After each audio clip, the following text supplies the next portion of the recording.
Hi friends, welcome to my channel. ఈరోజు నేను నిమ్మకాయ పులిహోర చేస్తున్నాను అన్నమాట. ఇంట్లో అన్నం మిగిలింది.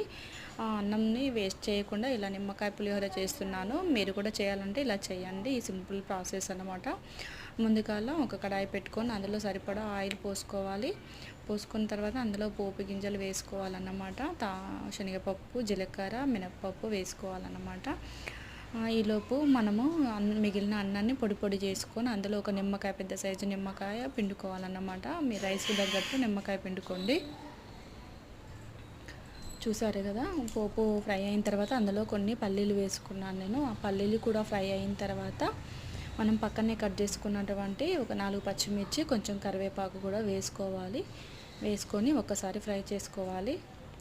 చూసారుగా, ఇలా ఫ్రై అయ్యేంత వరకు ఫ్రై చేసుకోవాలన్నమాట. చేసుకొని కొంచెం అంతా పసుపు వేసుకోవాలన్నమాట. మీ కలర్ని బట్టి కొంచెం వేసుకోవాలి. ఎక్కువ కలర్ ఉండాలనుకుంటే కొంచెం ఎక్కువ వేసుకోండి. తర్వాత మనం మిగిలిన అన్నాన్ని కూడా ఇందులో వేసుకొని వేసుకొని ఒకసారి కలుపుకోవాలన్నమాట. కలుపుకొని రుచికి సరిపడా సాల్ట్ వేసుకోవాలి. సాల్ట్ వేసుకొని కిందికి పైకి మొత్తం కలుపుకోవాలన్నమాట.